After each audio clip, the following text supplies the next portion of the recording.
Welcome back to IIUMFM, your campus radio. This is USMAN, and with me today is Ajfan. Hey, hi. I'm from Kashmir as well. Yeah. So, then the regular episodes which we have, in which we inculcate like fun ideas. Yeah. This time we'll talk about something serious, something that is profound, and something that needs our attention as humans Mm-hmm. as a whole. So today's episode will be dedicated to Kashmir. We will talk about the Kashmir issue and how we as individuals can try our best at an individual level to heal Kashmir. Mm-hmm. So let's start with Ajfan. So Yeah, for those people who don't know much about Kashmir, so it's a part of, it's not a part of India, but it's been occupied by India as well as Pakistan, and some part of it has been occupied by China. So the Indian part is called Jammu and Kashmir, the Pakistani part is called Azad Kashmir, and the Chinese part is called the Aksai Chin.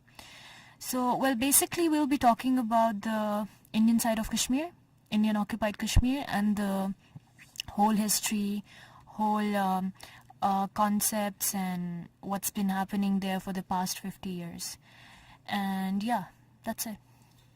yeah, so to start with, to have a basic knowledge of what is happening around, I'd like to say that the Kashmir conflict for Kashmiris, it's something that is related to freedom, something they find is their birthright. But with respect to our neighbors, that's India, Pakistan or China, it's just a conflict which is based on just territorial issues. Yeah, a land possession, that's For it. us, it's more like human rights, it's more like freedom, the freedom to have your own state, which was promised, and for them it's the land which Holds they value. Welcome back to IIUMFM, it's me Usman and Ajfan. Mm-hmm. So let's go to the base of this issue, okay? Let's talk about how India claims that the entire princely state of Jammu and Kashmir is their own, Mm-hmm. right? And although they, apart from the whole Kashmir, it just occupies 43% of the region, which includes Jammu, Kashmir and Ladakh, and the Siachen Glacier. But India claims are contested by Pakistan, which administers approximately 37% of this region, namely Azad Kashmir, as she mentioned, and Gilgit-Baltistan. Mm-hmm. And even China, which is like 20%, but it doesn't have inhabitants in it. It's mostly just land. So, although thousands of people have died as a result of this turmoil in Jammu and Kashmir, the conflict has become more deadly in recent years. If we see the uprising in 2010 or in 2014 or in 2016 and then recently this year as well. So I don't think the current regime, the way they're trying to solve this problem, I don't think that's a way this problem can be addressed, right? Exactly. So we need to, that's why the younger generation, they are more open to the ideas of how to solve it, how to solve the problem that has been there for a very long time, more than 50 years. We've been struggling and wanting to have a solution that is accepted by all of us. There has been a sect that wants to be with India, that wants to be with Pakistan, but if you consider the whole population of Kashmir, that includes Azad Kashmir, they want independence. It's not about the religious sentiments or about any other cultural background. It's more about the promised land we were promised by Jawaharlal Nehru, and yeah. Yeah. So what we need to notice here is that Kashmir accession to India was provisional, Yeah. first of all, which means that although Indian Army did enter Kashmir, but it was provisional and conditional, which means that it was based on Palmacite, Yeah. which is the referendum. Yeah. So in order to claim it as yours, Can you explain the have to- referendum for the people who don't know? Okay, so referendum or plebiscite is like before the accession, before there was like armed insurgents in Kashmir to tackle India came in to help Kashmir. But the ruler of Kashmir said, yes, you can help, you are allowed to enter, but the condition is I'll hand over the military affairs to you. But the freedom and the final ultimate decision of the fate of this land should be with the people itself. Yeah. So itself, the reason why those people were allowed in Kashmir was based on the promise of plebiscite, which is even recognized by United Nations. So basically, a referendum is the means by which people get to vote, like whether they want to have a separate state or want to be with India or Pakistan. So it was never done after the session that India took over Kashmir. And after, the basic thing that started was after independence, when India and Pakistan was divided, and princely state of Jammu and Kashmir, which was never with India or Pakistan, was given the choice to either be by the Britishers to either be with Pakistan, India, or be a separate state. But as the history reveals itself, that India and Pakistan, they were fighting for the land, and they wanted more of lands to get more power. So in order to hand over Kashmir, Pakistan, they send a army to Kashmir, and the ruler of Kashmir, without consulting the people, he asked India for the help. He asked India for the help to evacuate the Pakistani army from Kashmir. And the condition for that help was that India will have an accession over Kashmir, that Kashmir will be under the Indian constitution, but No, not the constitution. not the constitution, just the military affair, but the internal affairs will still be held by the Kashmiri government. Factually, the only industries that were handed over to India were military and telecommunications. Okay, these were the two only major industries, the only little industries that were handed over to India. Like for till Azad. We come to a plebiscite. Yeah, like similarly for Azad Kashmir, it's in the same state of governance in Pakistan. So we even had Kashmir had its own prime minister, which cannot happen for a state. Yeah, I think it was till 1981. Yeah, till the some years before the militancy, India was following that rule. That's why Kashmir was peaceful, because it was India was still going with the. And Kashmir somehow knew that India would actually give them the plebiscite. Yeah. But recently, when they changed the rule, they made the prime minister status to chief minister. That's when Kashmiris realized that India has betrayed Kashmir. Yeah, it was the breakout. Everyone knows, every Kashmiri person. Even we were born like years after that incident. The breakout of militancy that happened in 1990s. That was the reason. The reason for it was the betrayal of India not allowing Kashmiris to have referendum, and we got help from Afghanistan, Pakistan, for us to get independence.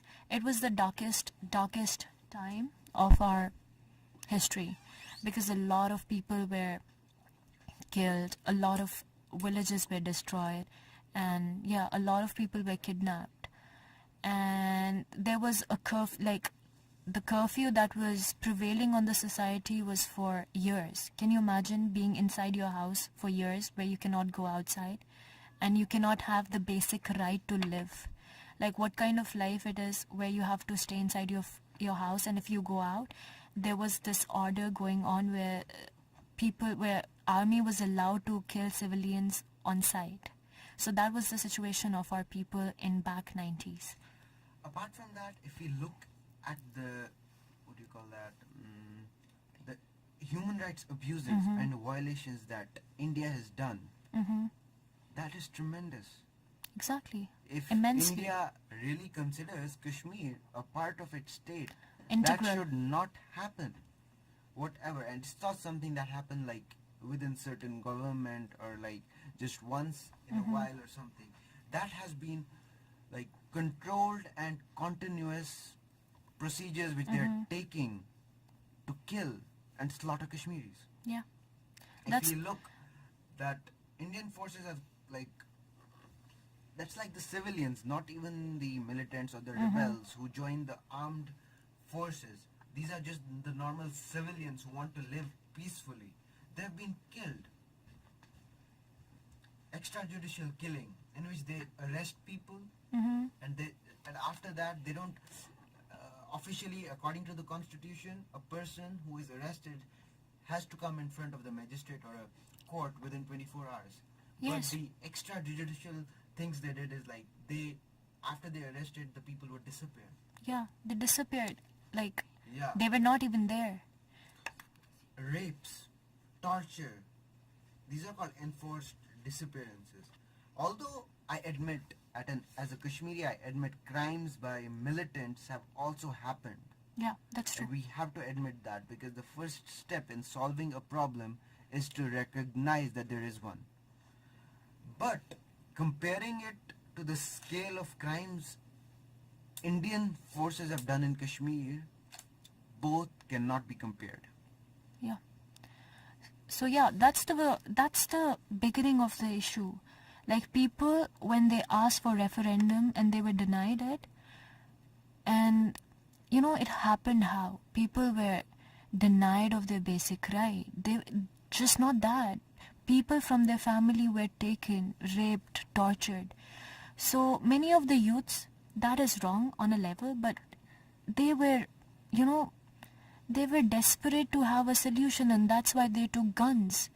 And they had to go ahead and take this as a revolutionary um, um, step to bring freedom to the state. So that's how militancy started, and it was there for 6 years till 1995, from 89 to 1995. And yeah, how long can you stay in your house? How long can you stay inside a jail? So after a very long time, people also got tired of it, and they wanted to go out, they wanted to work. They can't just live in a family where you can't even feed your children, your wife, because you are not allowed to go outside. So yeah, slowly the things were beginning to be normal, and for a very long time, like for a decade, things were very normal until 2006, when there was an issue about a land in Sunmarg, which is handed over to the see, Kashmir is a place where only Kashmiris can buy land, and no one else has the right to do so. No Indian can buy land in Kashmir except for the legislative Kashmiri. But what happened in 2006 was the piece of land was given to the Yatris. Yatris are the people who come for religious pilgrimage in Kashmir. There's this cave in Kashmir which is a Hindu shrine, and many of the Indians come there every year for its It's like a travel, as like it's a holy pilgrimage. Like Yeah. we go to Hajj, they come to that place. Yes. So the thing is, after that, so they need a land to live on, and they don't stay in hotels. Not a lot of people can afford that, so they live in tents on these lands. So a huge chunk of land was given to these people, which according to the legislative cannot happen, because Kashmiris only have the right to have land which they can buy or use or lease. So it was the onset for that problem after a decade. Yeah, go ahead, Usman. You can carry on with that. Even we can see as the Amnesty Internationals, as on June 2015, said that no member of the Indian military or paramilitary force has been deployed, who has been deployed in Kashmir, has been ever tried for human rights violation in a civil court. Usually, if anything like that happens in any part of the India, and if a military or a police guy actually does a human rights violation against human, they are dragged to court. But with respect to Kashmiri, which they think is like the integral part, I don't know what kind of integral part it is. Yeah, just for the name. Yeah. So I think here we'll take a short break. We'll get back to you and we'll tell you how Kashmir are different from India Indians. Stay tuned to IIUMFM.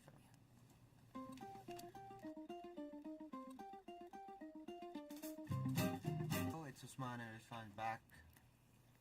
So as we were going and we were talking about Kashmir issue. So now next is the normal question which Indians ask us is like, what's wrong Mm-hmm. in joining us?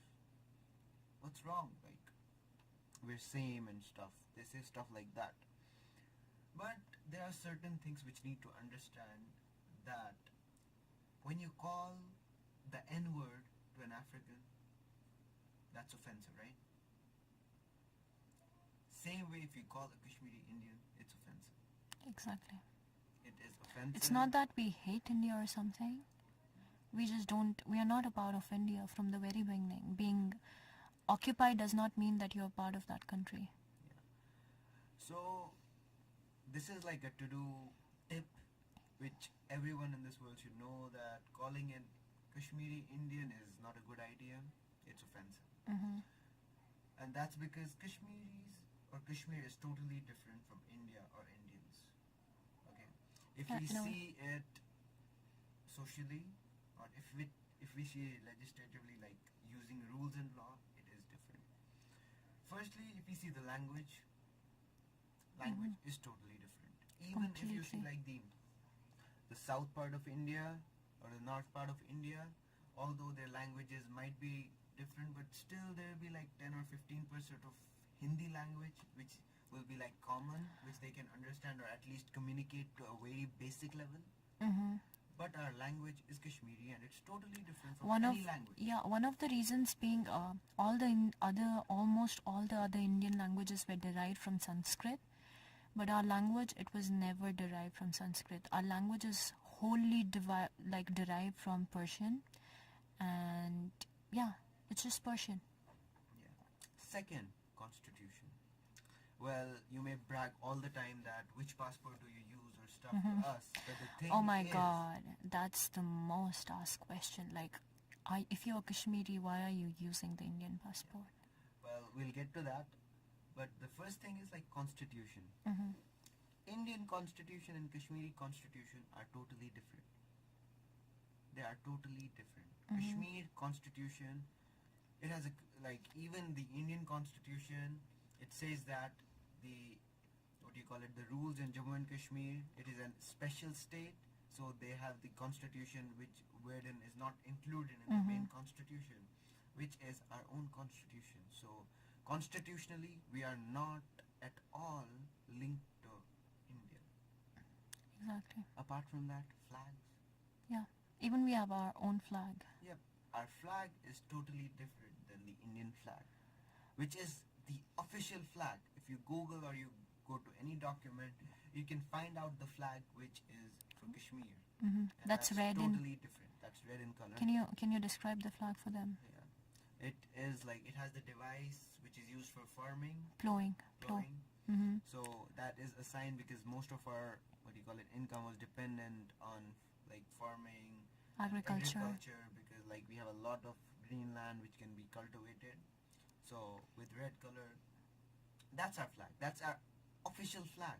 Now India does try to implement the Indian flag in Kashmir, but that doesn't negate the fact that the official flag is and will remain the Kashmiri flag, which officially has to be on every government vehicle or office rather than the Indian flag. Next is state property. No one from India can purchase any immovable property in Kashmir. Doesn't matter what happens, even if there's an IPS, IAS officer who is transferred to Kashmir, he has to rent a house. He cannot own property, even if he live. There's a friend of mine, his dad is an IFS officer. Mm-hmm.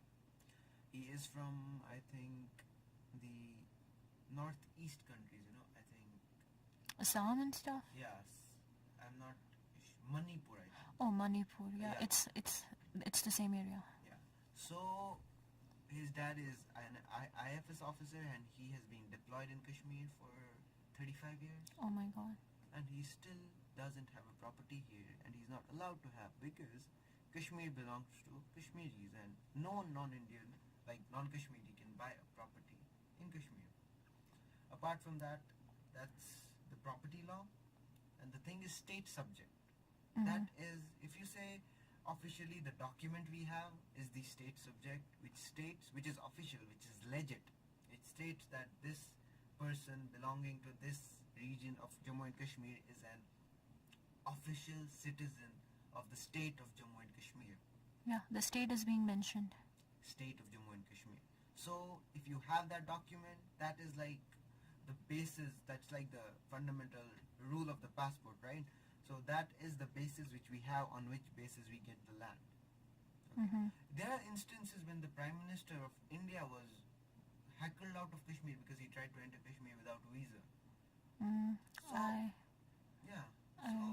yeah. I don't The remember. thing is, they need to understand this, because while we're not trying to debate, we're trying to Put across. communicate and make them understand what's happening and what are facts. The facts which Indian media is not letting them know. The facts, like if one army person dies in Kashmir, 5 civilians die and 2 militants and die. All they show is like one army man died. That's how they highlight the news. Let's mention, yeah, for them militants are not right. That's fine. But I have never seen any news channel which highlights the death of civilians. Yeah, it's just a mass that died to protect the people, to protect the army, because the army was getting attacked by mobs and they killed civilians in disguise, and then they named it as, a defense. And then, yeah, that's it. So people who even died just because they were walking on the road, they have been named as people who were throwing stones on the army. Even if they throw stones on the army, you can't reply stones with bullets. What kind of ideology is that? And the thing with the stone and the thing with the guns, there's a reason for that. Look, in India is an independent state which has democracy in their states, in their integral states, in which Kashmir is not included. So, when they have any issue, they can peacefully protest. They can take out processions. They can sit and protest. They can do whatever they want to do to make their point clear to the media and to the government. But same thing when a Kashmiri wants to do, we're not allowed to do. Usman, do you remember the Haryana case where people were agitating against the quota? Yeah, it was like the quota in which Haryana, how many people died? No, a lot of people didn't die, and what they did was worse than throwing stones. I mean, like the people who died, it was because of the mob. Yeah, because of the mob, not So, because of the there was army. there was like visuals which showed that how those citizens of this beloved state attacked police officers, how they attacked military guys, and all they did was like run away or at the most use lathi charge Or even water spray. or water cannons. Yeah, exactly, water cannons. But in Kashmir, we're used with pellets, That's the tear new. smoke, That's yeah. the new weapon. as if for which MST has said that even pellets shouldn't even be used for animals. Exactly. So leave that. They use it for person who throw stone or takes up guns or like protest violently. But the thing is, India, with due respect, I want to ask: are we allowed to peacefully protest? And if we are allowed to peacefully protest, I guarantee you there won't be a single person who will take up stone. That is just a rebellion to show that you're not allowing us to protest. When you have been denied of something for this long, it's so common that people will obviously take the more aggressive ways. When you cannot hear to the people when they are at their most humble state, what can you expect out of them? They have to put across their rage, and that's how stone pelting came into an existence. Even then, the cases which happened, like the recent problem that occurred in 2016, where people were blinded, most of the people were civilians. They were not doing anything. And even if you use pellet, you have to aim to the region that is below your pelvic area. And what they did was, as is across the news, thousands of people were blinded just because they were walking on the road.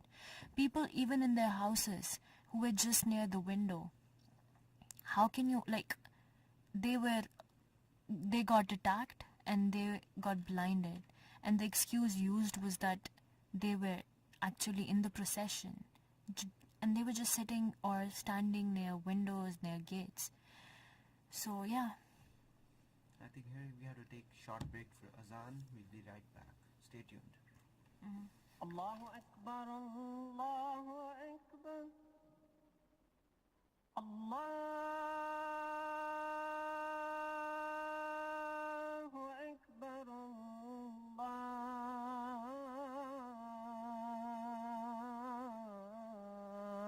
Listeners, I am back in audio and in tune.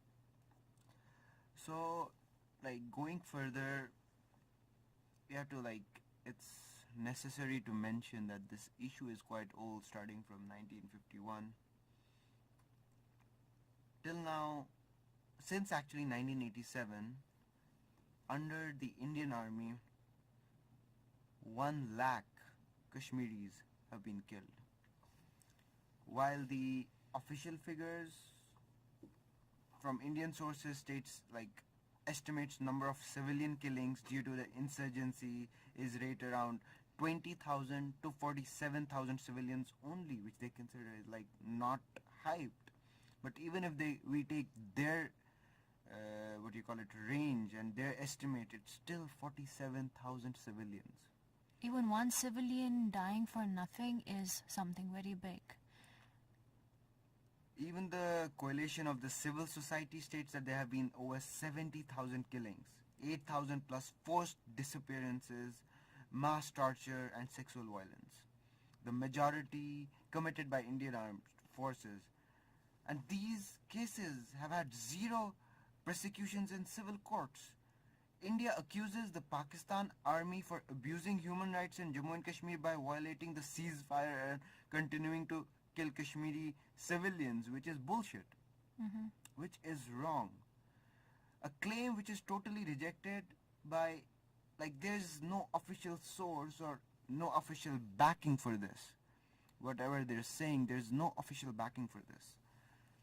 So, even in, like, 1993 report, Human Rights Watch stated that Indian security forces assaulted civilians during search operations, tortured and summarizingly executed detainees in custody, and murdered civilians in reprisal attacks.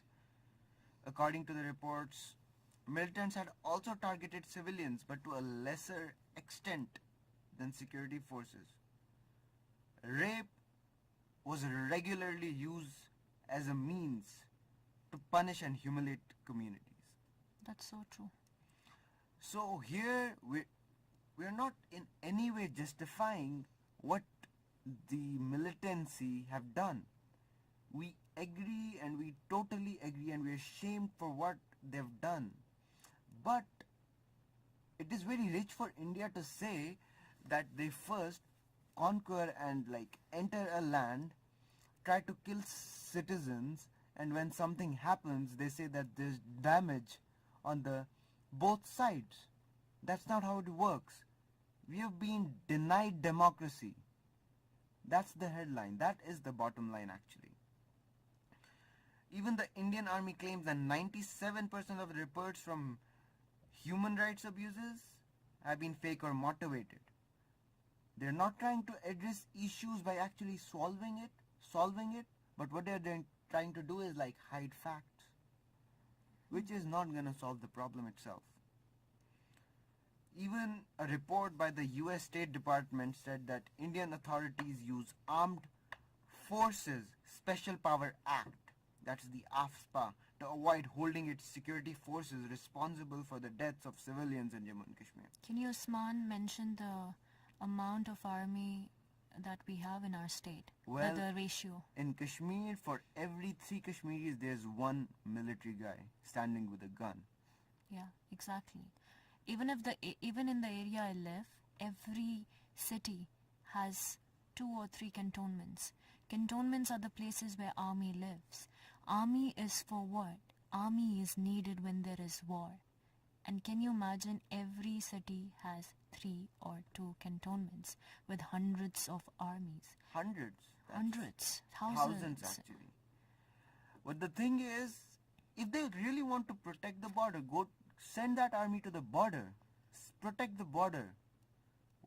That is like one big issue. While they're in the state, they have to be on the exit of borders if they really care about Kashmiris.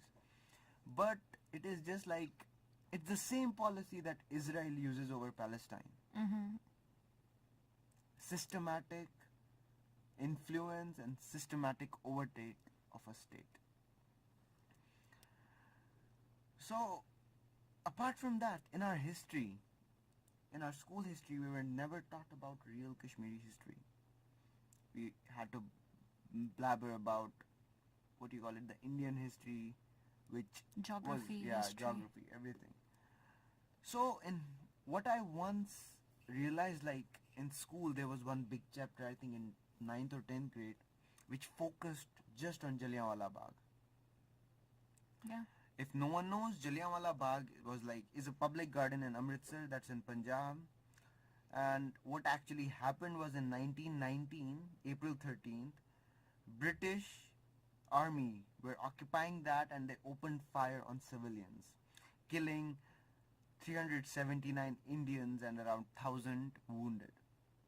So that is something Indian textbooks, history textbooks talk about all the time and say how important it is for Indians to realize the sacrifice that Indians have to give for their freedom. But not when just the sacrifice, the torture they had to go. Yeah. But I was shocked when that's like one massacre that happened there. But there are so many massacres that have happened in Kashmir which were never highlighted. Yeah, they were never. Like Gaukadal massacre, that was on 21st January 1990. 51 civilians were killed by the army, which included even molestation of women by the CRPF troops. Handwara massacre, that was 25 people were killed in Handwara massacre. And the firing was on peaceful protest. That's how democratic India is. Apart from that, again, Howal massacre, it was Mirwais Muhammad Farooq, who was like a politician who was, A separatist. yeah, he was shot down, and his funeral procession, army opened fire, killing 60 civilians and more than 300 injured. Sopore massacre in 1993, in which Indian troops have killed 55 civilians and then setting fire on the houses of people. Mm-hmm. Bijbehara massacre. Can you see Again, how many 1993. massacres were? 51 civilians were killed in protests over the siege of Hazrat Bal Mosque. Mm-hmm. And out of those 51, 21 were university children, students. Kids, basically. Yeah. Kupwara massacre in 1994, in which Indian army fired and killed 27 civilians. Then if we look at the recent 2008, where more than 100 youth below the age of 21 were killed. And 2016. 2016. As recent as this month, the first week of April, on a bloody Sunday, when 20 youth less than the age of 20 were killed, shot down by army. Yeah. So this is like they're adding all the blood, every single drop of blood that is being dropped or slain in India is actually on the name of Indian democracy. It's just not about killing people. You kill people, they die. But they are disabling a community. In 2016, more than 2,000 people were blinded. People had issues because the pellets went into their system. And can you imagine the way their lives will turn out to be? The way they have to live their life now? The amount of effort and the economy they have to spend to live life. Why? Just because they were walking. Just because they were peacefully protesting against something they consider as a basic right of a human being. Not just being a Kashmiri, basic right of a human being. If India is a democratic country, I understand and I acknowledge that. But they have to acknowledge our side of view as well. When we are trying to understand today's generation, I guarantee you, we are very flexible. We try to understand the other way. We try to understand their point of view. But when it comes to our point of view, they want to, be blind and deaf about it. And when the response is like this, obviously we get so disappointed, and that's why we don't want to be with India. One of the answers to the Indians who think we don't want to be with them because they never try to understand our plight. It's not that we don't understand their side of view. We want our side of view to be understood as well. I think we'll take a short break here. We'll be back and we'll have the last segment where we'll sum up and talk about a recent event Yeah. that has happened. okay, stay tuned to IIUMFM. Thanks.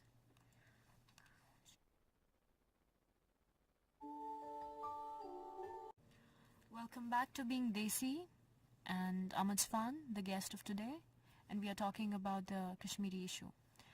So, all in all, if we conclude the topic, Kashmir is something, not just being a Kashmiri, that this topic holds a special place in my heart. Even people around the world, they have been supporting this cause. People in Syria, people in some of the well-known activists, even some of the activists in India, which I praise too much, like Arundhati Roy, like Barkha Dutt. So when it comes to truth, when it comes to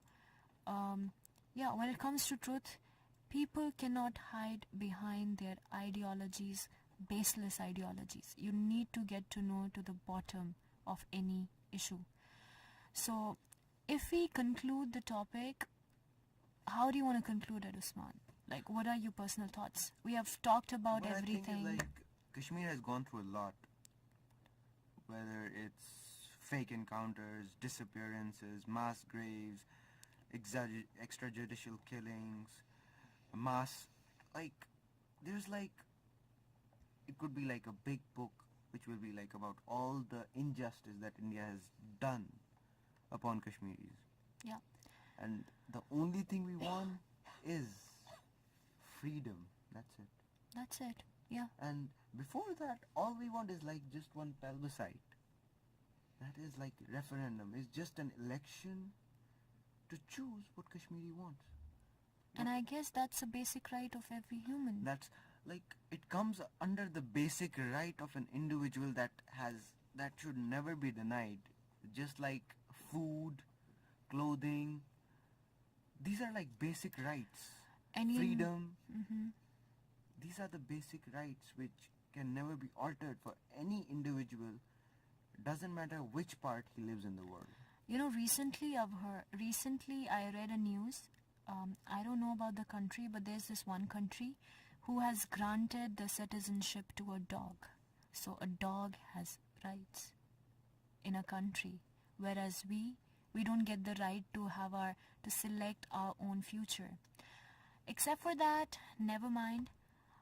The effects, I want to conclude this topic with the effects all this has been bringing to our community. If you start with economy, Kashmir is a beautiful place. It has mountains, it has rivers, it has resources. It's even considered more beautiful than Switzerland. It's called heaven of earth. And when you see the development, you will be so disappointed that being India calling it an integral part of its country, and they are not doing, if you consider some state your integral part, you put an effort to put it, to develop it.